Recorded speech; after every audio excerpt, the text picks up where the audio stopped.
I'm gonna get stoned or something. Okay. So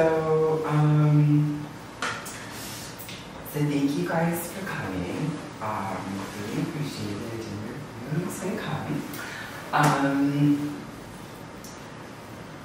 So I guess I can start by saying that in music, sometimes I see these funnels, spirals, and it's like a sensation or in passage of music sometimes. So I think about that a lot when I play. And it's just kind of like almost like a device or something I think about. And I've always thought that tornadoes were just so beautiful. I love the dichotomy of beauty and danger, and nature being formidable at its most. And I wanted to paint them for a while.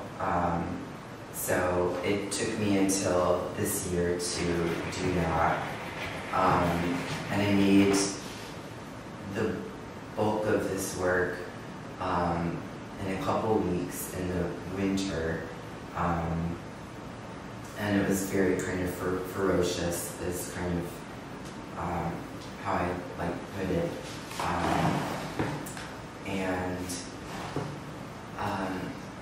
Yeah, and but basically it's a nod to astrology, to Western astrology, and to the element of air and wind. So for those of you that don't know, in Western astrology, people typically say your big three, which is like your sun, your moon, and your rising sign.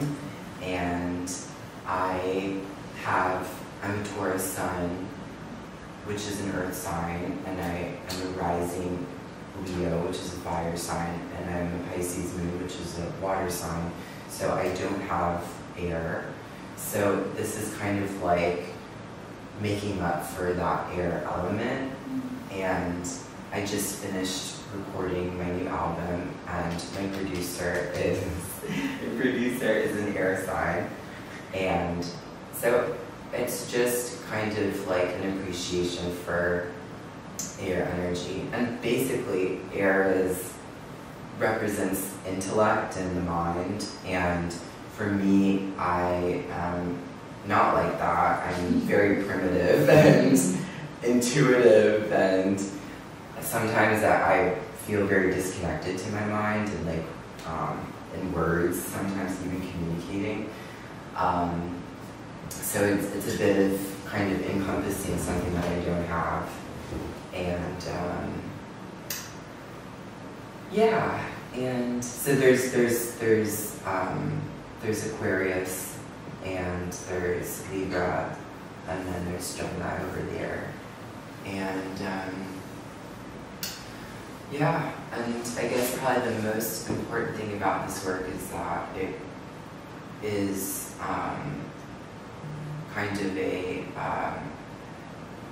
showing that we're in a crisis, a climate crisis, and that, you know, ultimately we are at bay of nature, and nature has the final say. So yeah, so that's kind of it. Nice. It's a kind of an evolution from the work we've seen before. It's all that was, you know, without a subject. How do you feel about that change? It's actually really interesting because I do work abstractly, and but going back to this idea of trying to find a subject and that being like a concept, and the idea of air being like of the mind, which I kind of thought that was a bit ironic. But I do I like a good subject, and I mean, I did trees before. My art teacher, my mentor, Mary Scarlock, she did a lot of trees, and so I feel like there is a little bit of that somewhere, sometimes in these forms in the funnels. So, yeah. Could you do them all at one time? Is that? Yeah, I did. I was working on all of them, but I couldn't finish the last two. So 13 of them were done in those 2 weeks in, I think it was February or January. And then the last two, Tempest and Gale, were just finished a couple weeks ago. So I kind of just wanted to see if I could get back into that spurt or whatever, and luckily I was able to, because sometimes it doesn't always happen. It's like I kind of work in spurts, and I work with inspiration. So yeah. I like that they were very different. They have like little different techniques that you kind of pick out individually. Each one has something that the others don't. Were they like experiments, you feel like? Well, I'm always experimenting. So yeah. I mean, that's why I love art, because it's like, you know, it's so fun. Like, it's just like, I love paint, and I love drawing, and like, art for me is just about like, I was here, I existed, and this is what my hands did.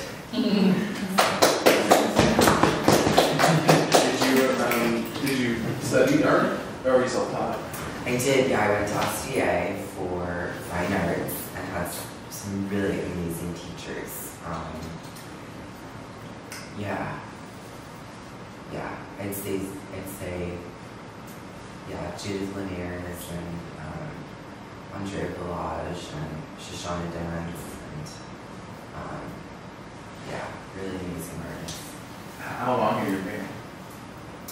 When did you first start painting? I started painting kind of late. I started when I went to high school, really, and I had an amazing high school art teacher, Mary Scarlock, she just was so influential, and I think if anybody enjoys my work, to please check Mary Scarlock out and spend some time with her work, because she's amazing. So, yeah.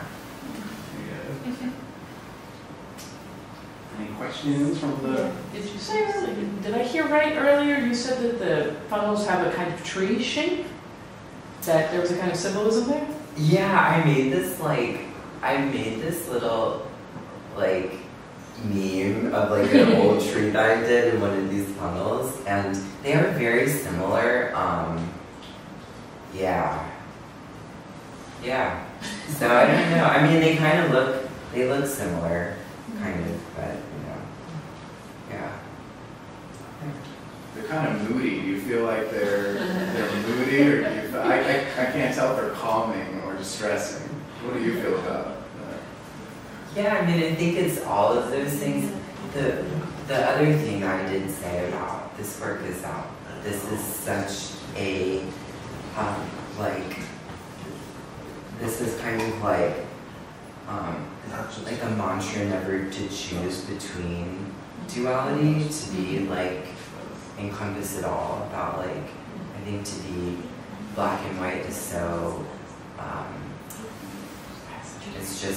it's like you don't see the whole thing. And I think now with what's happening in the world, it's like there's so many layers of reality and truth, and it's like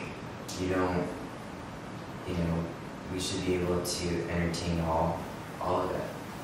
So but yeah, I mean, I think that like, yeah, I'm a moody girl. So I've noticed the theme of like red and yellows. mm-hmm. Is there a deeper meaning behind that? What was the selection? What was the process behind that? Well, we just needed some yellow and red. Yeah. But they're ground color, you know, you start off with a color. And one thing that my Miss Scarlock would hit me, that it's always about you want to transcend the media, which means having lots of layers and not being able to see the canvas, but there is a lot of really thin layers, and yeah, I don't know, it's just they are what they are. So.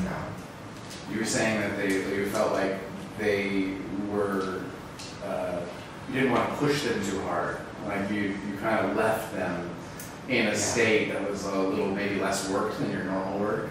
Yeah, that's so Andrea Balazs, that's her school of thought. She kind of works on canvas for just a few strokes, and then it is what it is. Or she paints over it and starts again. And so I was thinking about that. So if I wasn't getting, I feel the soul or the nature wind, then I had to just prime over the canvas, which that's what these two were. So I feel they're actually a lot thicker. That you can very much see them, Tempest and Gale. So it's just different. I think they're just different. They don't have that thin ephemeral quality. I think that I really love that the initial 13 had.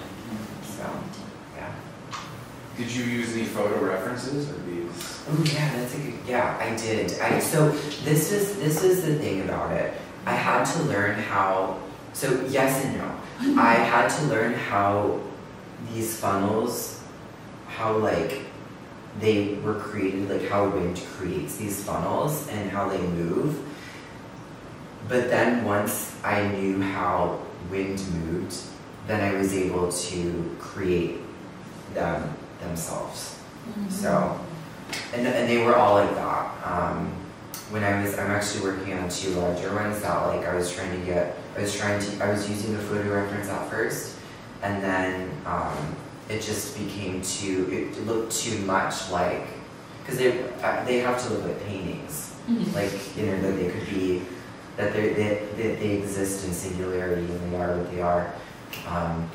So, and actually, when I finished all these pieces, when I was finishing them, the whole canvas is wet. It's all in one moment, and that's I won't work into it again. Once the session is done, then that's so that's why it all has to happen all at once. So. Like a storm. Like a storm, yeah. Very cool. Do you think you're done with tornadoes, or are they going to occupy space in your brain for a while? I don't know. Yeah, I don't know. I really do. Well, I like them very much. Yeah. I hope to sell a bunch and then more baits to make more of them. Yeah, I seriously see this projecting, but it's a good one. It's you could definitely take this out of New York, go right to the Dust Belt, find a very small, very left, avant-garde, niche gallery, and have this there. You know, a lot of the work feels figurative to me. Yes. Yeah, they look like legs. Yeah, there's a masculine quality and a feminine quality to some of them. Sunrise. The one to the side of your left shoulder, no, that one, is very feminine and sexy and silhouetted. And the other ones are more brute. And I think that's something to hold on to. Yeah. I'm curious about this one in the middle. Can you tell us more about Root? It stands out from the others. Yes. Well, I think that they're siblings with Ray over there. They have a similar kind of perspective. Yeah, this is very godly. I don't know. I didn't. You just intended. Yeah, I don't know. It's divine intervention. It's a divine. I mean, I just wanted to show different like perspectives of the funnel and how it grows and yeah. So. Also, it seems like there's a bit of like a beam of light. Yeah. Yeah. Going on. Yeah. Yeah, it feels like the ending of the Close Encounters of the Third Kind, where you choose to go off with the aliens. They're not abducting you. Oh my gosh. Yeah. That's so funny. One thing I think about a lot with my work is that, and I kind of lament about it, is that I feel like I'm so old-fashioned, and I hope that like I can maybe bring some like futurism or something. So I don't know. I think my camera died. I'll check it out. Oh, thank you. Does anybody have any questions? I see, like, in this one right behind you, I see, like, a woman's face peering out of the... Does anyone else see that? The white Yeah, like, where the highlight is.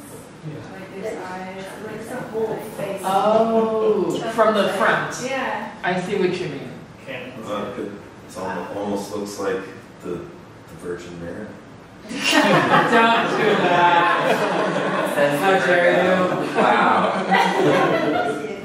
Wow, interesting. But I started to see that in some of them, like... Pareidolia, yeah. Like... Oh, is there a recording? Oh. Yeah. There's, like, a whole portrait, like, one of those cameo portraits. Yeah. It's like it's inside of there. I started to see that in some of them, like, almost in the shadows. Blurry little faces. I love that. You mentioned this connection with the music, and you see these kind of spirals often. And then you also mentioned this like kind of inability to control tornadoes in nature. Does that in music? Does that also happen? Do these kind of spirals come up in these kind of uncontrollable ways, or is it more just like a pattern that comes up? Well, I forgot to say this, that I do feel like this is going to be very, like, not politically correct for me, and I probably shouldn't say this, but I will, that I feel a lot of people in, my siblings all have ADHD, and I feel like there's this kind of like, I keep thinking about how I register focus. I mean, I don't know. I've been tested for ADHD, and the doctor said that I had anxiety but not ADHD. So I don't know. I think about this like ADHD with this work for some reason, because it's like focus and like and these like fronts coming together. But now I completely forgot. No, it's just like in music, when you like, do you feel like swept away by these patterns when you get into them in your music, or is it more like something you're kind of synthesizing, making mix, and you can kind of control them, ways, different ways? I think it's both. I mean, I'm definitely conjuring something like source energy, like, and yeah. And I mean, it's like I feel as an empath, I am regurgitating energy that's in the room, and in music it works as a certain device. Like it's like it just, I have like I compose parts, and there's parts of it where there's a circular motion. I feel like. I mean, I believe in like sonic architecture. Like Torian has talked a lot about it, and so I think about like that sensation of kind of like Yeah, I don't know. It's difficult. I mean, this is why I like, it's so hard for me to talk about these things, because it's like, it's so physical. Like, it's a physical thing for me, and I don't know if anybody else. Like, I feel like there's a passage in Libra Season Boy that's like kind of like that, where it's like there's just like this like moving of energy in like a circular way. So It's vibrational. It's a vibration. Because I'm a musician also, and I like to like make art while I'm like also listening to my music or making music. There's a kind of synthesis that's there. That it's hard to define the words. It's why I can kind of see it's hard for you to figure it out. Right? Yeah. Yeah. I mean, it's like dancing too. I mean, like I'm so inspired by dance and like movement. Like like for me, like I have to, like I'm like less about conception and more about like a physical sensation, and that's why like I have to make, like I love making, like I have to move in my music, like I have to move around, so it has to embody me. Actually, Kate Bush. Okay, Kate Bush. So yeah, oh my god, of course. So when you perform as a musician, do you feel like you are the tornado, or like the band is that tornado, or that you're seeing it happen? What do you say? I feel like I'm just just, it's more of like, it's just like something that happens when I'm singing. Like it's like, I feel like I'm like just, and it's really funny because it's like not that deep. It's very like, it's just like this circular, like just rhythm. And I like my music is very arpeggiated, so I feel like there's a lot of that like hypnosis and like meditation and like just repetition, and so yeah, it's just like it's but sometimes like yeah, I feel like it's happening when I'm listening to music or playing music. Sort of similar to my question about if you paint from a photo reference. Not quite the same. I wonder how much of these come out while you're painting them, and how much of an intention you have beforehand. You know, like did you look at it, you're looking at it, you're trying to create these different kinds of tornadoes, and how much of that is free flowing when you're in the state of painting, and how much of it is a planned thought, like, you know, putting the horizon line in or choosing colors? Well, I mean, there's certain like compositional devices that I use to like frame the funnels. But like that, I was very intentional about creating these tornadoes. I've wanted to do them for a really long time, which is really crazy because when I didn't show Mary Spurlock this work, and actually I finished it before I showed it to her, and that she showed me her new work before I showed her this work, and she was making smoke. And I was like, oh my god, we're on the same wavelength. And so, yeah, I don't know. I guess we're ready for last round. My question is, where can people go to buy them?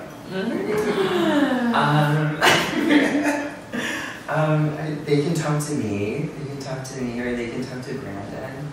Yeah, or Brandon. It's online. Oh, they're online. They're online at the gallery. They're online at Solas. At Solas Gallery. Yes. Thank you so much. Of course. To Brandon. Yeah. Oh my gosh, you guys. Thank you so much to Brandon and Solas Gallery for having me and having us. Brandon has been so supportive and just so like amazing.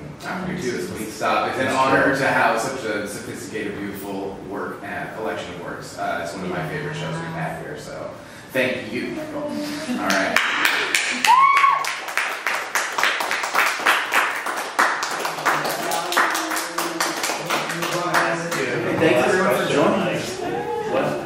you learn about how it moves? Like what? Oh, the science. Yeah, right? Oh, the star? Yeah. Oh. That's like, Well, I mean, there's fronts of temperature that they just like, they collide. and what's the difference between a tornado and a hurricane, science-wise? Because like the hurricane is more water, which is why it makes more destruction, and the tornado is like less water, more angry. I It's a forget. different scale. Like a hurricane Let her will talk. create tornadoes. Like You're not the painter. I wish to hear from the painter. Thank you. Weird, I'm sorry, I wish to hear. Wait, what happened? What was this? she's The asking science. what's the difference between tornadoes and hurricanes? Yeah. Oh, yeah, I mean, it's more like, I mean, they're spirals and funnels and, Yeah. you know, it's like it's more of the sensation of them. You against it. Let me take a picture because this is really cute. You with the Oh, yeah. you with the hip hop.